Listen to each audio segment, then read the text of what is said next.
저는 물이 들어올 때까지 기다리는 것이 아닌 수맥봉을 들고 나가 물을 찾고 물 냄새가 나면 일단 땅부터 파는 사람이라고 스스로를 평가합니다. 결과물만 보는 주변에서는 저에게 일을 쉽고 재미있게 한다고 이야기하지만 허공에 삽질을 하는 것이 대부분입니다. 제가 최근에 맡은 물냄새는 유튜브입니다. 유튜브를 시작한 지 반년이 넘었는데 이제 와서 무슨 말이야 라고 생각할 수도 있지만 사실 여태껏 저는 유튜브를 막연하게 운영해왔습니다.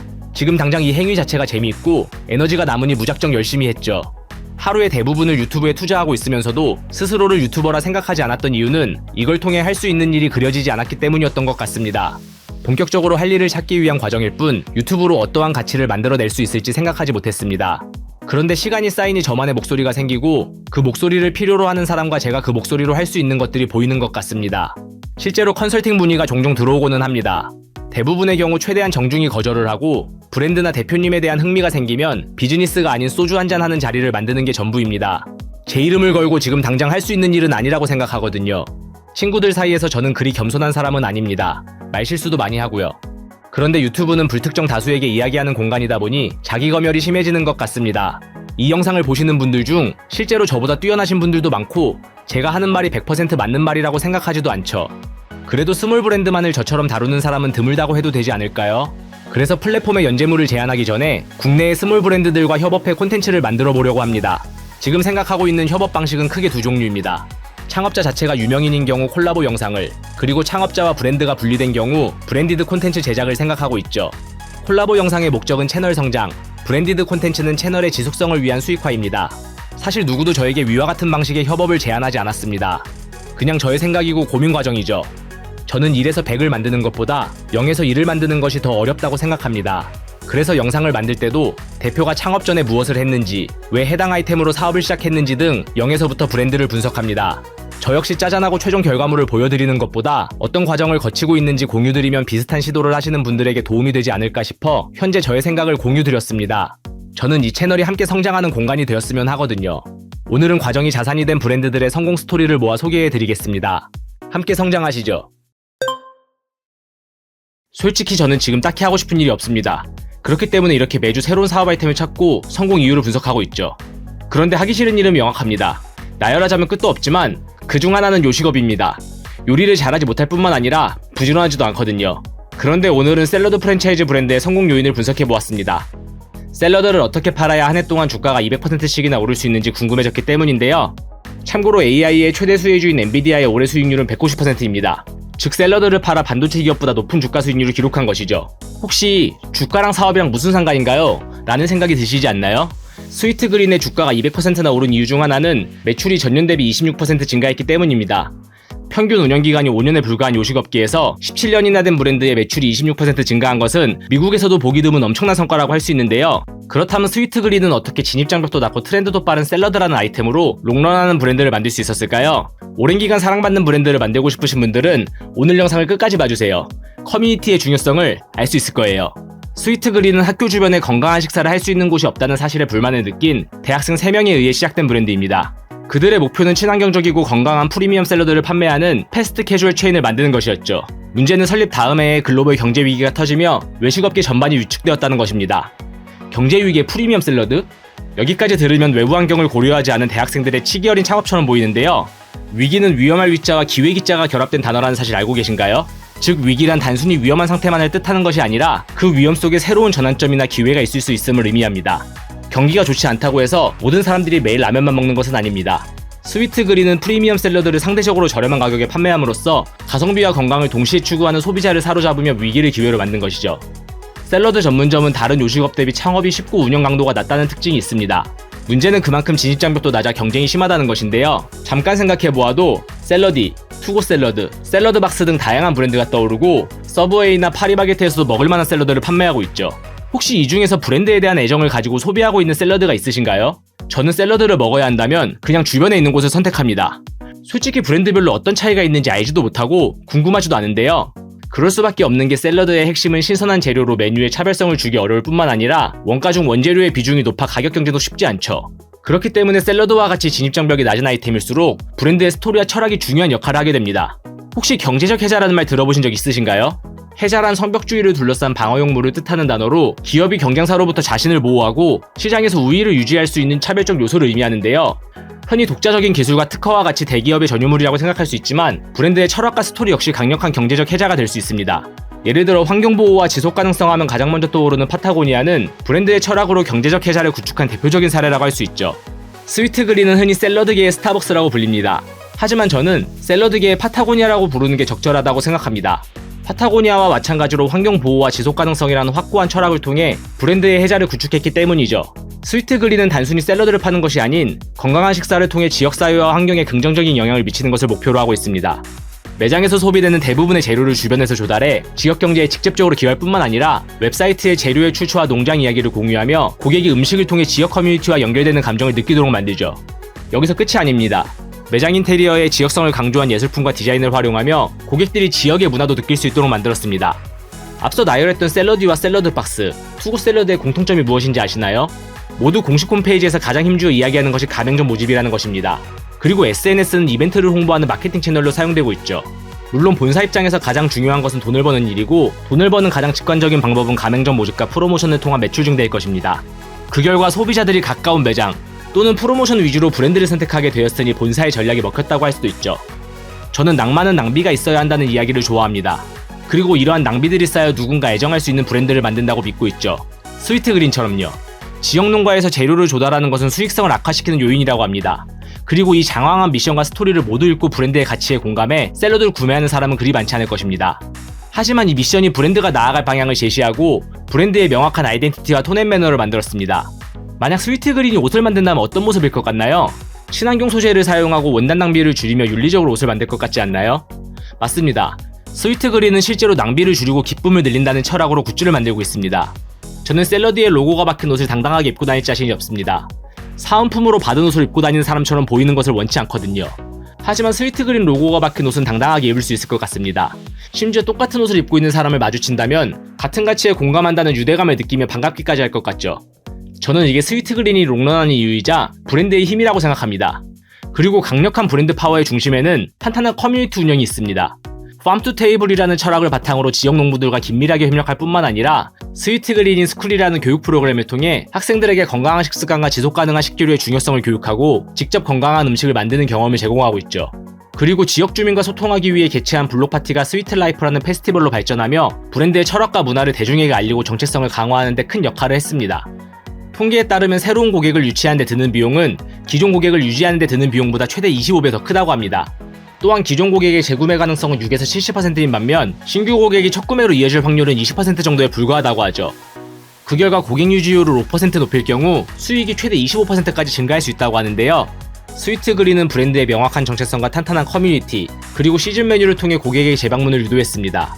예를 들어 여름에는 신선한 베리류와 옥수수를, 가을에는 호박과 사과 같은 제철 식재료를 사용하며 기대감을 높인 것이죠. 이런 계절 메뉴는 일종의 한정판 효과를 발휘합니다. 지금 먹어보지 않으면 평생 맛볼 수 없다는 심리적 압박감이 고객을 재방문하게 만드는 것이죠. 참고로 시즌 메뉴는 스위트그린이 다른 샐러드 브랜드와 차별화되는 요소 중 하나로 유행이나 트렌드를 빠르게 반영해 고객의 관심을 끌고 SNS에서 화제를 불러일으키며 브랜드의 아이덴티티를 더욱 강화하고 있습니다. 이 밖에도 스위트그린의 성공에는 다양한 요인이 있습니다. 인피니트 키친이라는 주방 자동화 시스템을 통해 매장의 효율성을 높이고 자체 앱과 AI 기술을 활용해 고객 경험을 지속적으로 개선하고 있는데요. 저는 이러한 요소들은 사람들이 찾는 브랜드라는 핵심 가치가 선행되었을 때 빛을 볼 수 있는 부가가치라고 생각합니다. 즉 스위트그린 성공의 핵심은 어떻게 파는가가 아닌 왜 파는가에 있습니다.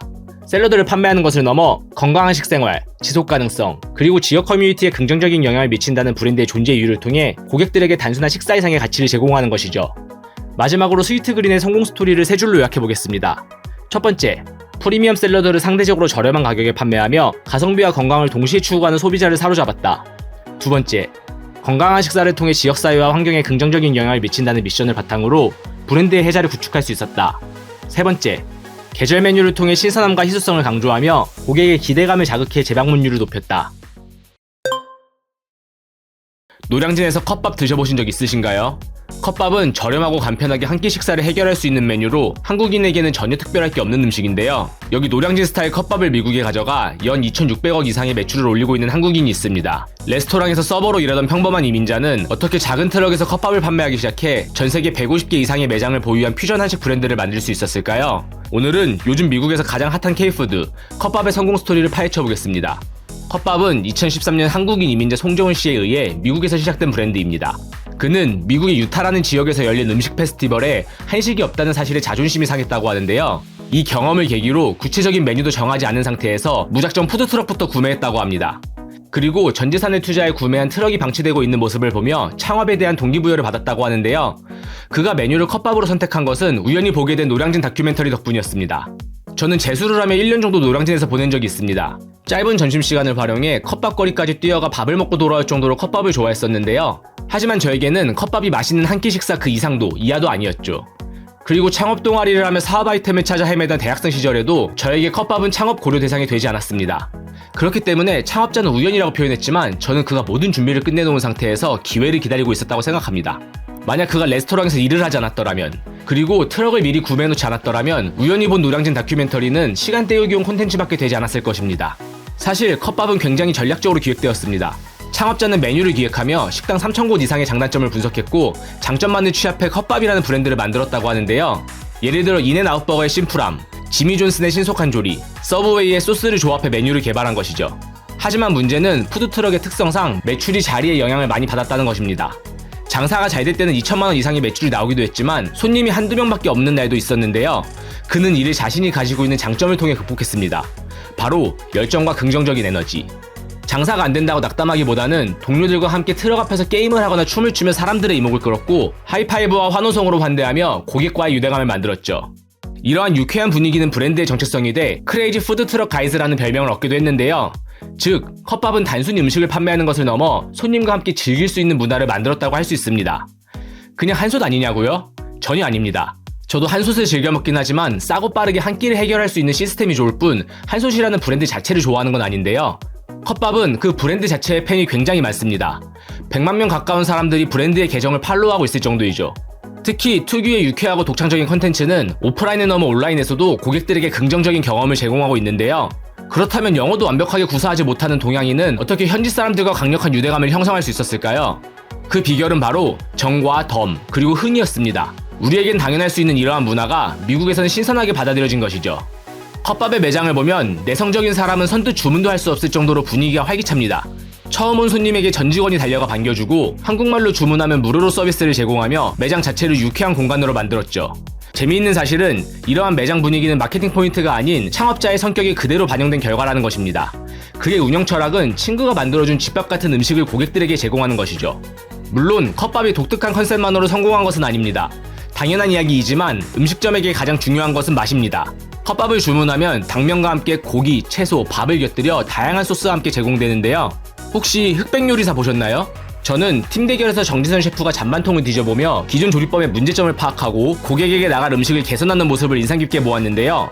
송정훈 대표 역시 미국인들에게 낯선 컵밥이라는 음식을 현지화하기 위해 쓰레기통을 뒤지며 고객의 니즈를 파악했습니다. 현재 컵밥의 잡채에는 버섯과 양파가 들어있지 않은데요. 이는 원가 절감을 위해서가 아닌 쓰레기통에 버려진 양파와 버섯을 빈번하게 발견했기 때문이라고 하죠. 진부한 표현이지만 송정훈 대표는 말 그대로 열정 하나만으로 브랜드를 성장시켰습니다.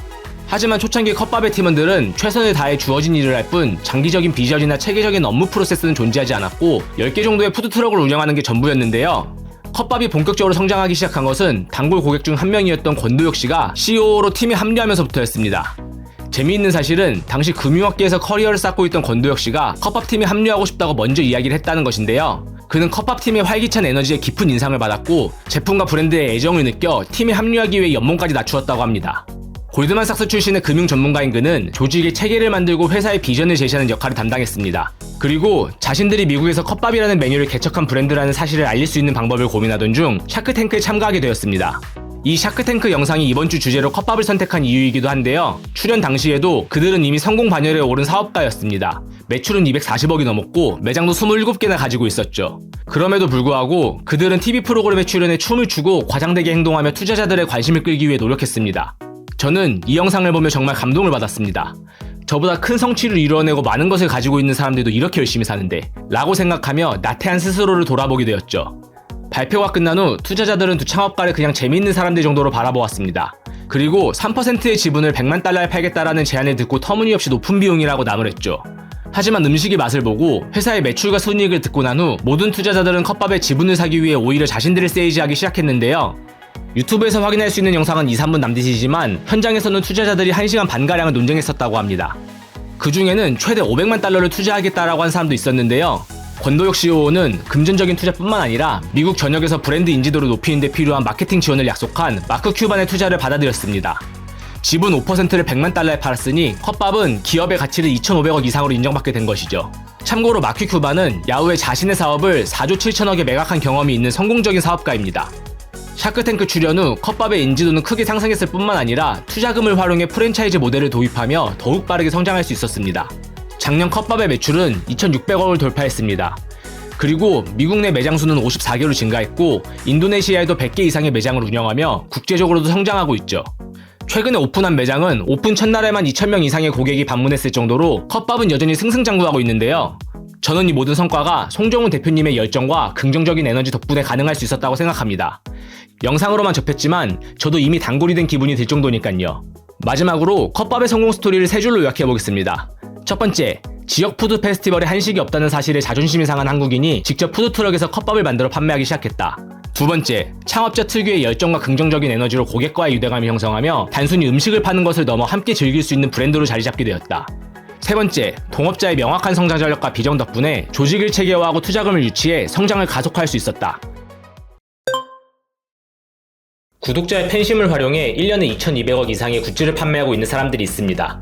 유튜브 채널도 운영해본 적 없던 두 대학생은 어떻게 크리에이터의 베스트 프렌드가 될 수 있었을까요? 오늘은 프린트 기계도 없이 티셔츠를 제작하기 시작해 10년 만에 티셔츠 킹이 된 브랜드 티스프링의 성공 스토리를 파헤쳐보겠습니다. 티스프링은 브라운 대학교를 다니던 두 대학생이 자신이 좋아하던 피시코라는 바의 폐업을 막는 과정에서 시작된 브랜드입니다. 무슨 이야기냐고요? 창업자 워커 윌리엄스와 에번 스타이트는 재정적인 이유로 문 닫을 위기에 처한 바를 지원하기 위해 티셔츠를 제작하려 했지만 티셔츠를 소량 제작하는 것이 복잡하고 비용이 많이 든다는 문제점을 발견하게 되었습니다. 그들은 웹사이트를 통해 티셔츠를 먼저 판매한 후 제작하는 방식으로 이 문제를 해결했습니다. 그리고 6시간 만에 $10,000 이상의 티셔츠를 판매하며 바의 폐업을 막을 수 있었죠. 이 과정에서 그들은 누구나 쉽게 맞춤형 티셔츠를 만들고 판매할 수 있는 플랫폼이 필요하다는 것을 느끼게 되었습니다. 워커와 에반이 티셔츠를 제작한 방식을 온디맨드 제작이라고 부르는데요. 온디맨드란 플랫폼과 기술력을 가진 회사가 수요자의 요구에 즉각 대응하여 제품 및 서비스를 제공하는 것을 뜻합니다. 프린트 온디맨드는 원래 출판업계에서 주로 사용되었는데 워커와 에반은 이를 의류 제작에 적용해 상업화에 성공하며 프린트 온디맨드의 선구자라는 평가를 받게 되었습니다. 기존 기술을 다른 분야에 접목하는 것만으로도 혁신적인 아이디어가 될 수 있다는 것을 보여주는 흥미로운 에피소드인 것 같네요. 캠페인이 성공적으로 끝나자 그들이 만든 웹사이트도 주목받기 시작했습니다. 초기에는 브라운 대학교 학생들과 소규모 커뮤니티가 주요 고객이었는데요. 그중 게임 커뮤니티 사이에서 자신이 속한 길드의 로고를 새긴 티셔츠를 제작할 수 있는 플랫폼으로 입소문이 나면서 사업은 안정적으로 자리 잡게 되었습니다. 티스프링은 창업 당시 외부 투자 없이 개인 자금으로 운영되었습니다. 초기 자본금이 제한적이었기 때문에 프린트 기계와 같은 장비를 구입하지 못했고 재고도 미리 확보하지 못했는데요. 부족한 장비는 제조 파트너와 협업을 통해 그리고 재고에 대한 부담은 주문이 들어올 때마다 제품을 제작하는 방식으로 해결했습니다. 웹사이트도 컴퓨터 사이언스를 전공한 에반이 직접 만들었기 때문에 말 그대로 무자본 창업에 가까웠죠. 저는 최근 오프라인 공간 공유 사업에 흥미를 느껴 공간 창업에 대해 알아본 적이 있습니다. 수입 구조는 명확했지만 창업에 2억 이상의 비용이 드는 것을 확인하고 마음을 접게 되었는데요. 저에게 2억은 아이디어 검증이라는 명목으로 태워버리기에는 부담스러운 금액이었기 때문에 시드가 충분하다면 할 수 있는 일이 더 많았을 텐데 라고 생각하며 아쉬워했습니다. 그런데 티스프링의 성공 사례를 분석하며 당시 저에게 부족했던 것은 돈이 아닌 문제를 해결할 수 있는 아이디어였다라는 것을 깨닫게 되었습니다. 사업이 본격적으로 성장한 것은 리그 오브 레전드와 월드 오브 워크래프트 같은 대형 게임 커뮤니티에서 자신들만의 커스텀 굿즈를 제작하고 판매하는데 티스프링을 활용하기 시작하면서부터였습니다. 티스프링의 성장 속도는 실리콘밸리 벤처 캐피탈의 관심을 끌기에 충분했고 창업 2년 만에 100억 가까운 돈을 투자받게 되었습니다. 이 투자는 티스프링이 플랫폼을 확장하고 더 많은 사용자를 유치하는 데 중요한 자금이 되었고 본격적으로 성장을 가속할 수 있게 되었죠. 잠시 그간 분석했던 브랜드들의 마케팅 포인트를 복습해보겠습니다. 짐샤크, 초기 인플루언서 마케팅, 닥터스카치, 재미있는 유튜브 영상 바이럴, 네스티가의 초기 SNS 마케팅, 매직스푼 제휴 마케팅. 세부적인 방법은 다르지만 모두 SNS와 인플루언서를 활용해 제품을 홍보하고 짧은 기간 안에 브랜드를 키웠다는 공통점이 있습니다. 사실 이는 앞서 말씀드린 내 브랜드뿐만 아니라 거의 모든 브랜드에서 활용하고 있는 방법으로 특히 창업 초기에 소규모 브랜드가 저비용으로 시도할 수 있는 얼마 되지 않는 마케팅 방법들이죠. 그런데 티스프링은 인플루언서들이 자발적으로 홍보하며 성장하게 되었습니다. 이는 티스프링이 성공적으로 사업을 키울 수 있었던 가장 핵심적인 비즈니스 모델이기도 한데요. 티스프링은 투자받은 금액을 파트너십 확장을 위해 사용했습니다. 이를 통해 게임뿐만 아니라 다양한 온라인 커뮤니티와 인플루언서들에게 플랫폼을 알리고 고객 기반을 확장할 수 있었죠. 그리고 유튜브 채널과 티스프링을 연동하는 기능도 추가했습니다. 그 결과 팬들은 영상을 보며 바로 굿즈를 구매할 수 있게 되었고, 티스프링은 인플루언서들이 팬을 기반으로 수익을 창출할 수 있는 중요한 도구로 자리잡게 되었습니다.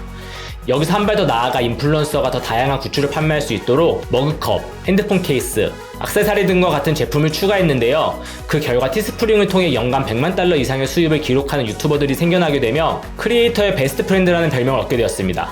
참고로 티스프링은 1억 명이 넘는 구독자를 보유한 유튜버와도 별도의 비용 없이 수익 쉐어만으로 협업을 진행한다고 합니다. 즉, 인플루언서들에게 일회성 광고비가 아닌 지속적으로 추가 수익을 창출할 수 있는 방법을 제공하며 자신들의 서비스를 자발적으로 홍보하도록 만든 것이죠. 혹시 우리나라에도 비슷한 서비스가 있다는 사실 알고 계셨나요?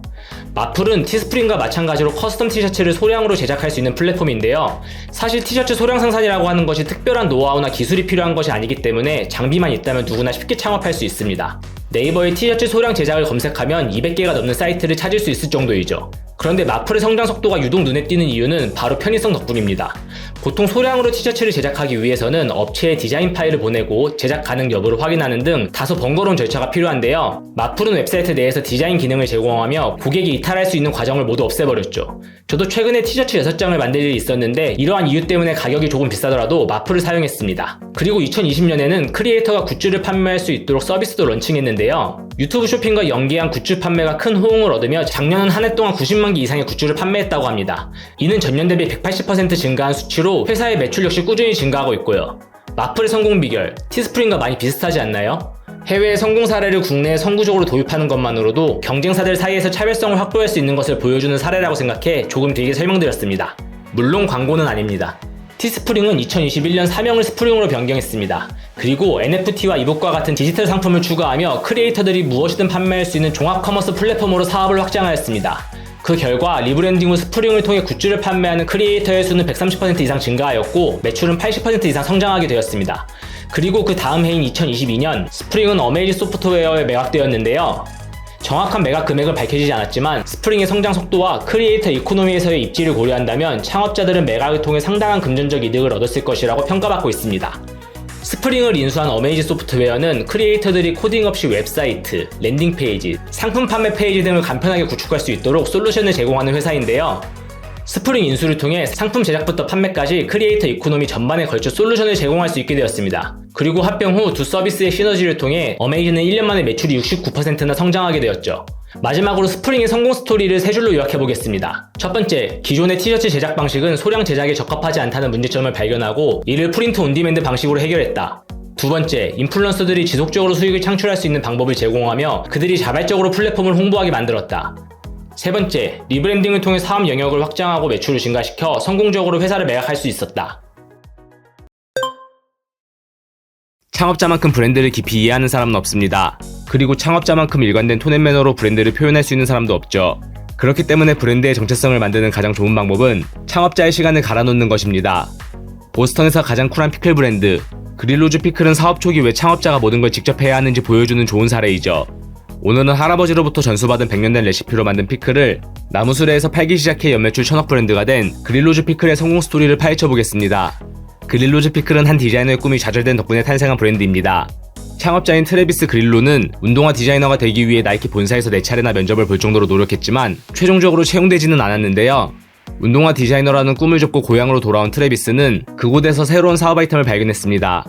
바로 이탈리아 출신인 그의 할아버지로부터 전해진 피클 레시피였죠.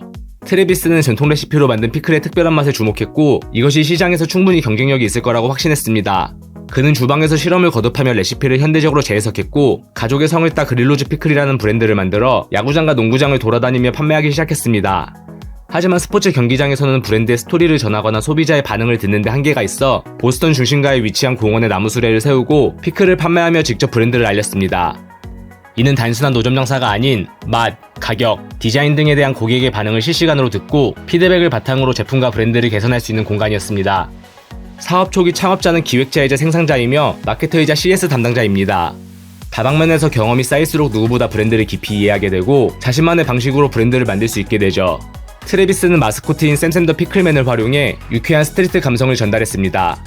예를 들어 샘샘이 그려진 티셔츠와 모자를 착용하며 브랜드를 홍보하고 고객이 뜸할 때는 샘샘타를 입고 호객 행위를 하며 소비자들에게 친근하게 다가갔죠.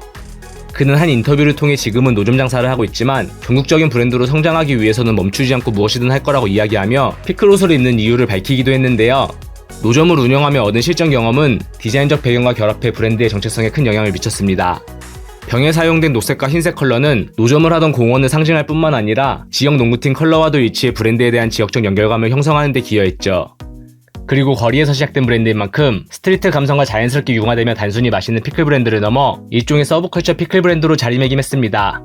즉 운동화 위에 올라가지 못한 디자인 감각이 피클병에 담기며 100년 전통의 이탈리안 피클을 보스턴에서 가장 힙한 피클 브랜드로 만든 것이죠.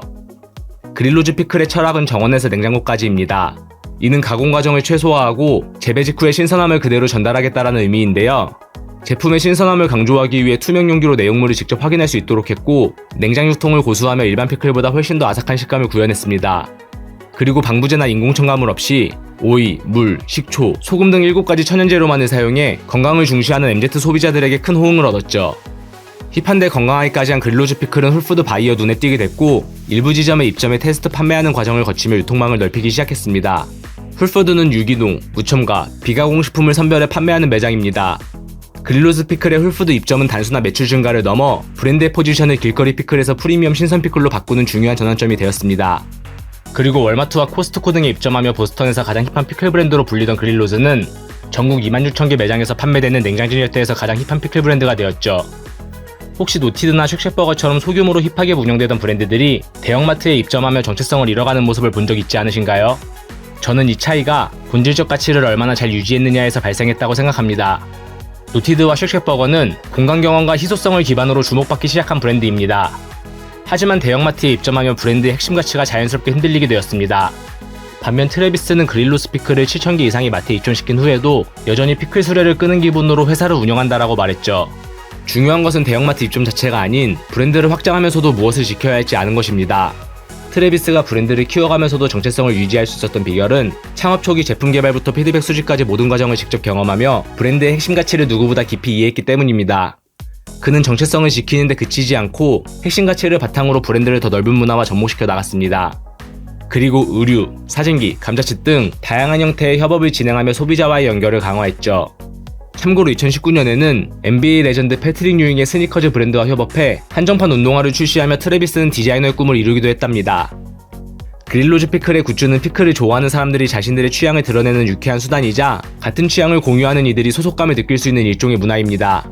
그리고 피클 향수, 피클 치약, 피클 맥주 등 쓸모없지만 유쾌한 제품들이 온라인에서 화제가 되며 각종 팬아트와 밈으로 생산되었고 브랜드와 함께 노는 문화까지 생기게 되었죠. 아니 고작 피클을 파는데 이렇게까지 장황한 서사가 왜 필요하냐고요? 피클 시장은 전통적인 식품 브랜드와 대형마트의 PB 제품들이 오랜 역사와 광범위한 유통망을 바탕으로 주도하고 있는 과정 형태입니다.